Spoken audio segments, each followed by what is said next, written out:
George Soros एक हंगेरियाई अमेरिकी अरबपति हेज फंड मैनेजर और परोपकारी व्यक्ति हैं। 12 अगस्त 1930 को ग्योर्गी श्वार्ट्ज के रूप में जन्मे सोरोस ने वर्षों में अपार संपत्ति अर्जित की है। अक्टूबर 2023 तक उनकी कुल संपत्ति लगभग 6.7 बिलियन डॉलर थी। जो चीज उन्हें सबसे अलग बनाती है वह है उनकी असाधारण उदारता। उन्होंने ओपन सोसाइटी फाउंडेशंस को 32 बिलियन डॉलर से अधिक दान किए हैं, जिनमें से 15 अरब डॉलर पहले ही वितरित हो चुके हैं। यह उनकी मूल संपत्ति का लगभग 64% है, जिससे फोर्ब्स ने उन्हें सबसे उदार दाता का खिताब दिया, खासकर जब यह प्रतिशत के रूप में देखा जाए। इतनी बड़ी संपत्ति होने के बावजूद सोरोस सामाजिक कारणों और परोपकार के प्रति अपनी प्रतिबद्धता के लिए जाने जाते हैं। वह न्यूयॉर्क में रहते हैं, जहां से वे अपनी परोपकारी गतिविधियों के माध्यम से वैश्विक मुद्दों पर महत्वपूर्ण प्रभाव डालते हैं। जॉर्ज सोरोस का जन्म 12 अगस्त 1930 को हंगरी के साम्राज्य में स्थित बुडापेस्ट में हुआ था। वह एक समृद्ध यहूदी परिवार में पैदा हुए थे, लेकिन उनके सामाजिक वर्ग के कई लोगों की तरह उनके परिवार ने भी यहूदी विरासत को पूरी तरह नहीं अपनाया था। वास्तव में सोरोस ने अपने बचपन के घर को मजाक में यहूदी विरोधी यहूदी घर कहा है। उनकी मां एलिजाबेथ एक सफल रेशम की दुकान चलाती थी, जबकि उनके पिता देवदार टियोडोरो श्वार्ट्ज एक वकील होने के साथ साथ एक प्रमुख एस्पेरांतो लेखक भी थे। देवदार, जिन्होंने प्रथम विश्व युद्ध के दौरान और बाद में युद्धबंदी के रूप में कष्ट झेले थे, ने अपने बेटे को एस्पेरांतो भाषा सिखाई और एक एस्पेरांतो साहित्यिक पत्रिका का संपादन भी किया।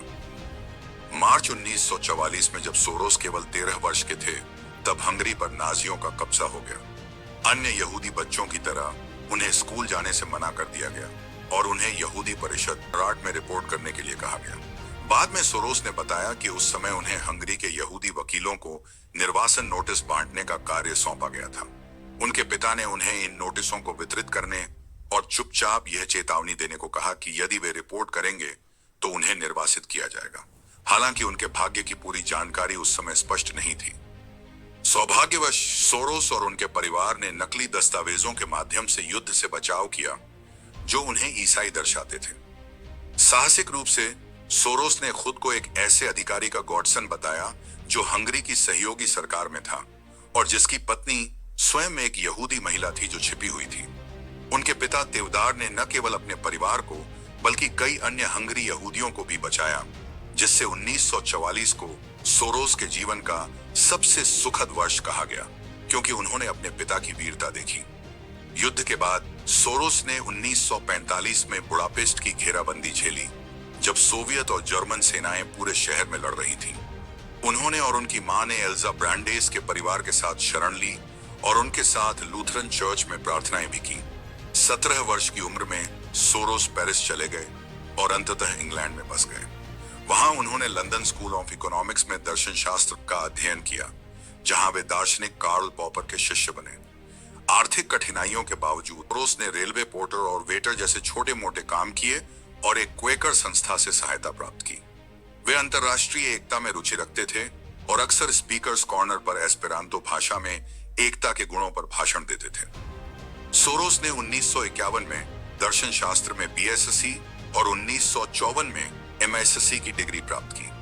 प्रारंभ में वे प्रोफेसर बनना चाहते थे, लेकिन उनका अकादमिक मार्ग बदल गया जब उन्होंने एक लंदन निवेश फर्म में काम करना शुरू किया और अपनी वित्तीय यात्रा की शुरुआत की।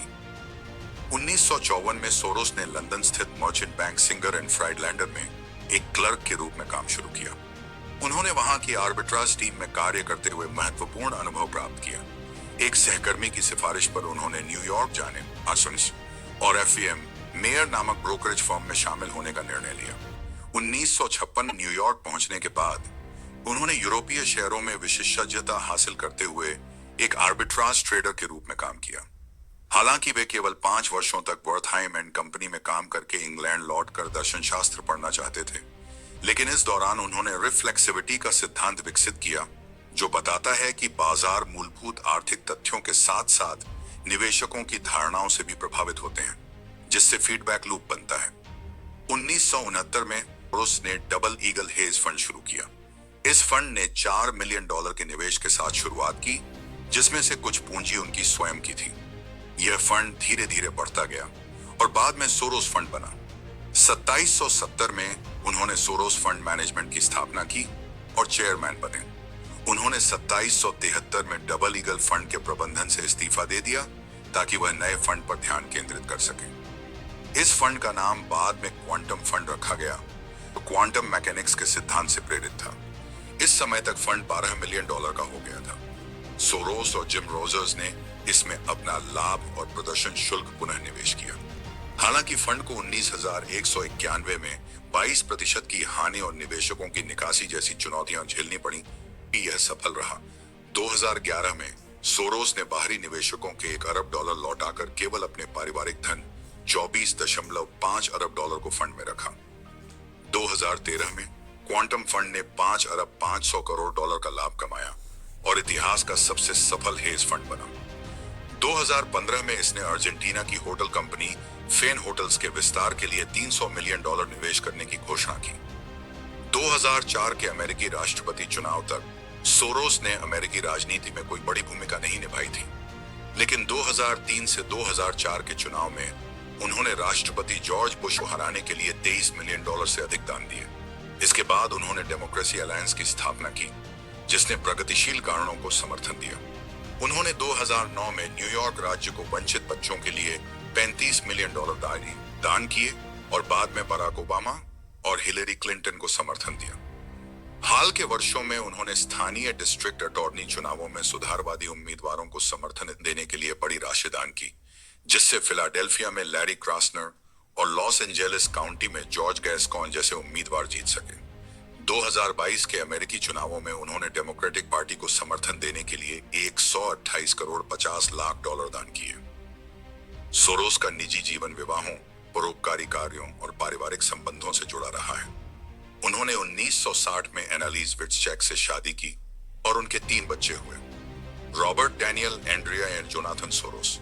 1983 में उन्होंने सुसान वेबर से दूसरी शादी की, जिससे उनके 2 बेटे हुए, अलेक्जेंडर और ग्रेगोरी सोरोस। अलेक्जेंडर प्रगतिशील कारणों से जुड़े कार्यों के लिए प्रसिद्ध हैं। 2013 में उन्होंने तामिको बोल्टन से विवाह किया। 2022 तक उनके पास मैनहट्टन, द हैम्पटन और कटोनाही पाओ न्यूयॉर्क में घर थे। दिसंबर 2023 में वह एक स्वॉटिंग घटना का शिकार हुए। सोरोस की परोपकारी गतिविधियों ने दुनिया में गहरी छाप छोड़ी है। मार्च 2020 में फोर्ब्स ने उन्हें दुनिया के 162वें सबसे अमीर व्यक्ति के रूप में सूचीबद्ध किया, जिसकी संपत्ति $8.3 अरब थी। इसके बावजूद उन्होंने अपनी कुल संपत्ति का 64% यानी $15 अरब से अधिक ओपन सोसाइटी फाउंडेशंस के माध्यम से दान कर दिया। उन्होंने 1970 के दशक में रंगभेद वाले दक्षिण अफ्रीका में अश्वेत छात्रों की शिक्षा में मदद की और पूर्वी यूरोप में असंतुष्ट आंदोलनों को समर्थन दिया। फाउंडेशन हर साल लगभग $500 मिलियन खर्च करती है, जो न्याय, शिक्षा, सार्वजनिक स्वास्थ्य और स्वतंत्र मीडिया जैसे क्षेत्रों को समर्थन देती है। उन्होंने मध्य यूरोपीय विश्वविद्यालय और बार्ड कॉलेज को भी बड़ी राशि दान की और हाल ही में अरबों डॉलर के नए संकल्प लिए हैं। उन्होंने नस्लीय न्याय, अधिक न्याय सुधार और नागरिक भागीदारी पहलों का समर्थन जारी रखा है। वित्तीय क्षेत्रों के अलावा सोरोस ने 2005 में वॉशिंगटन नेशनल्स बेसबॉल टीम और 2012 में मैनचेस्टर यूनाइटेड क्लब को खरीदने की कोशिश की थी। उन्हें 2008 में hedge fund manager hall of fame में शामिल किया गया। 2014 में LCH इन्वेस्टमेंट्स की शीर्ष 20 सूची में पहले स्थान पर रहे। 2017 में ब्रिटिश एकेडमी के मानद सदस्य बने। 2018 में फाइनेंशियल टाइम्स के पर्सन ऑफ द ईयर चुने गए और 2019 में राइडेनहोवर प्राइज फॉर करेज से सम्मानित हुए, जिसकी राशि उन्होंने हंगरी की राजनीतिक स्थिति उजागर करने वाले एक ऑनलाइन प्रकाशन को दान कर दी।